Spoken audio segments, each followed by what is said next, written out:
Hi, welcome back to the Gemara in Gittin Daf Lamed Vav Amud Aleph, starting from Hil Hikin Prosbol, which is a quote from the Mishnah. So I'm putting it in red.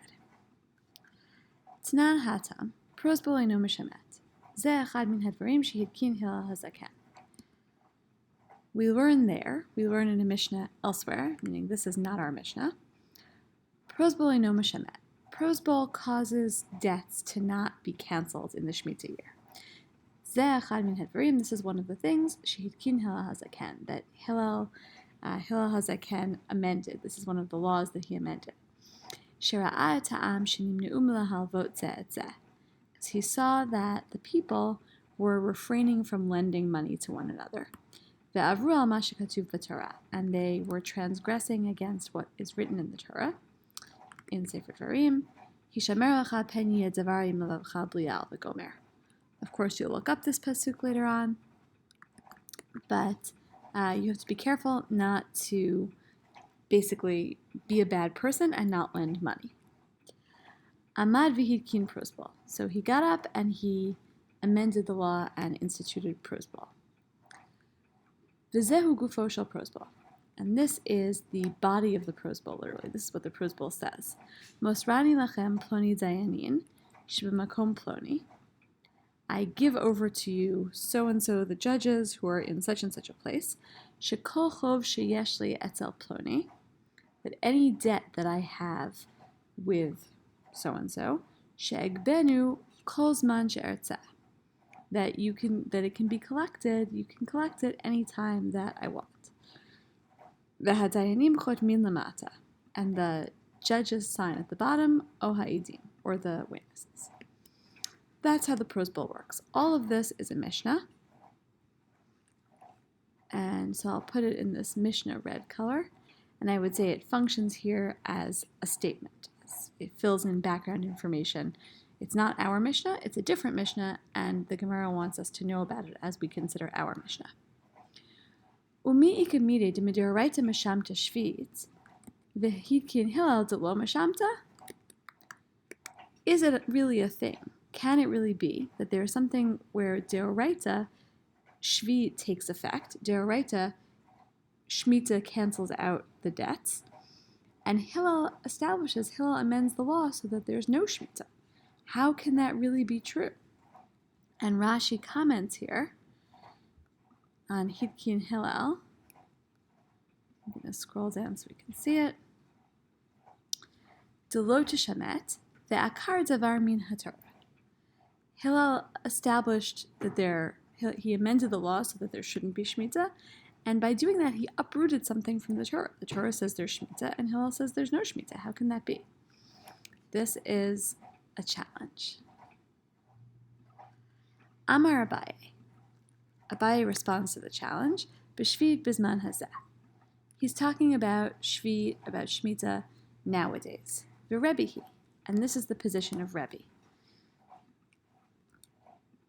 In other words, Abaye says that Shemitah is different nowadays than it used to be, and Rashi explains shvit bizman hazeh, v'Hillel keRebbe svirale. Hillel holds like Rebbe. Damar, who said, Shvit lahashmatat malva bizman hazeh d'Rabbananhu. Shvit for the purposes of canceling loans nowadays is only d'Rabbanan. Nowadays meaning post Beit HaMikdash, as we'll see in a minute. The afal gav de Hillel b'bayit sheni hava. Even though Hillel lived in the times of the second Beit HaMikdash, svirale la'bayit b'bayit sheni, hoil v'lo haya yovel noheg, v'lo nahagu shmitin midiraita. Abaye thinks that during the time of the Second Temple, since Hoil means since, Yovel was not enacted. They didn't keep Yovel. They didn't do the Jubilee year. They also didn't keep Shemitah on a Deoraita level. So post First Temple, post having all the Jews living in the land of Israel under Jewish rule, there isn't Yovel anymore. And when there isn't Yovel anymore, Shemitah might happen, but it's not Deoraita. It would only be D'Rabbanan. And therefore, according to Abaye, Hillel's takana would only be overriding, it would be a derabanan overriding a derabanan, not overriding a deraita. And that's what gets explained in this proof. Titania, as we learned in a Braita, Rebbe Omer, as it says in the Pasuk, V'zed dvar hashmita shmot.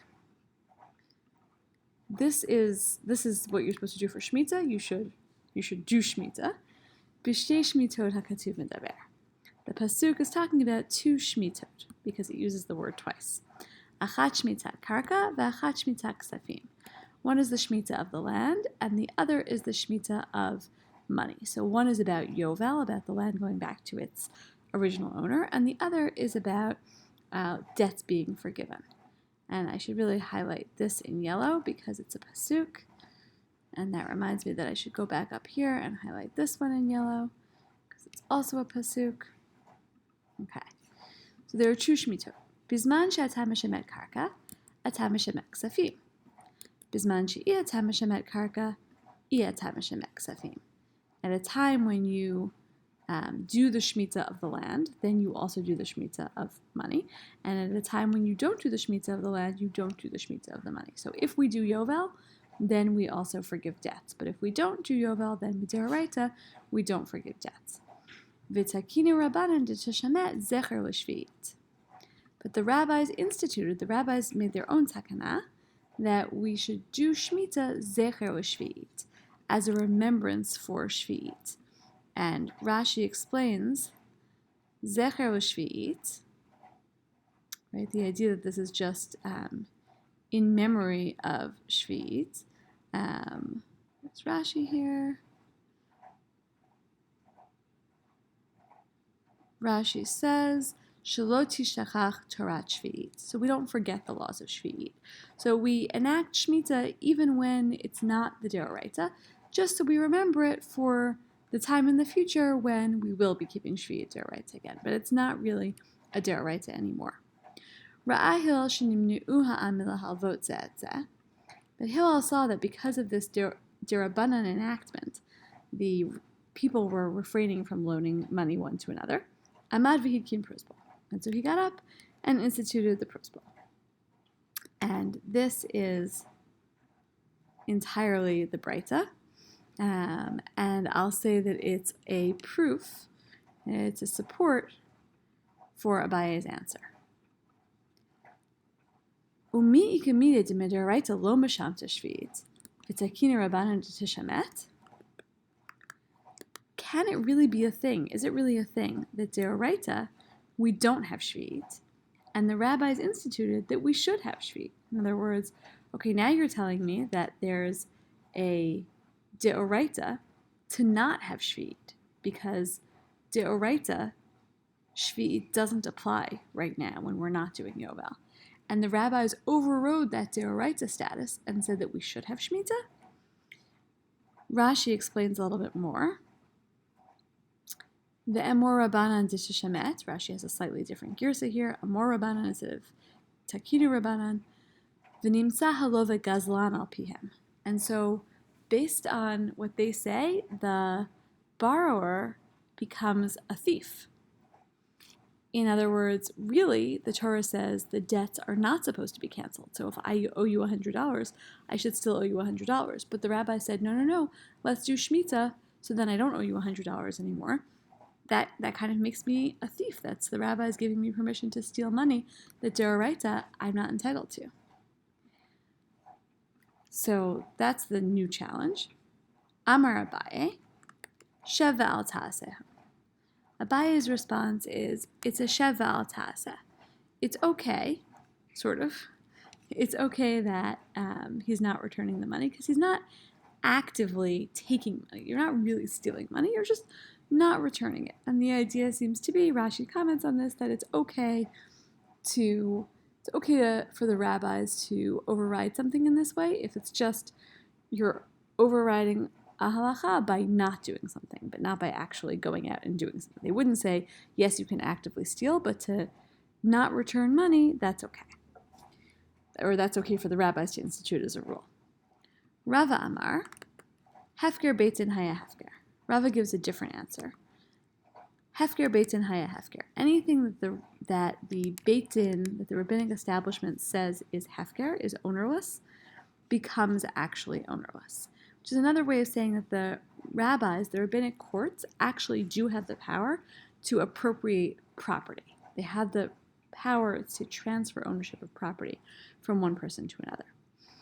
Amar Rabbi Yitzchak, here's the proof, because Rabbi Yitzchak said, Minayin shehefker Beit Din haya hefker. How do we know? What's the source for the fact that hefker Beit Din, that something that the Beit Din makes ownerless, becomes actually ownerless? Shnei Amar, as it says in the pasuk in Ezra, V'kol asher lo yavo l'shloshet ha'yamim ke'etzat hasarim v'hazkenim yecharam kol rechusho v'hu yibadal mikahal hagolah.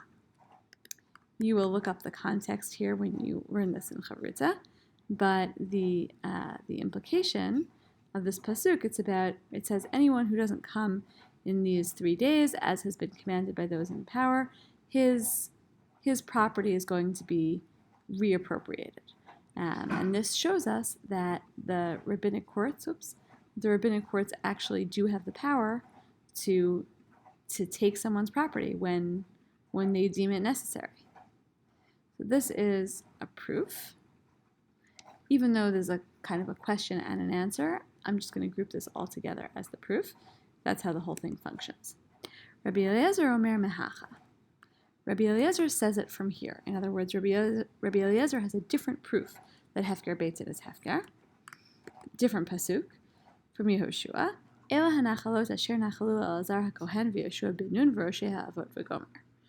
So this is also about land being appropriated. Again, you'll look up the specific pasuk, but these are the inheritances that were given over, and it uses the word Roshei ha'avot. So the Gemara picks up on that phrase. V'chima inyan roshim etzel avot. What's the reason for mentioning heads and also fathers? Like, which one were they? Lamar lacha, to tell you, ma avot manchilin et bneihem kol ma sheyirtzu. Just as fathers can leave to their sons, can make their sons inherit kol ma sheyirtzu, anything they want. Afroshim manchilin ha'am kol ma sheyirtzu. So to the heads of the nation can give to the people anything that they want. In other words, they can move property from one person to another. And that's the second proof text for the idea that Hefker Beit Din is Hefker, and that actually, right, these two proofs both function to say, yes, it is actually true that the Beit Din can move property around, and that proves that, as Rava said, the rabbis have the power to institute a kind of shmita, a derabanan shmita, and say, you know what, keep the money, right? Even though you were supposed to pay it back min deraita, because min deraita we don't have shmita anymore, but they were allowed to institute this derabanan shmita. Okay, we'll stop there.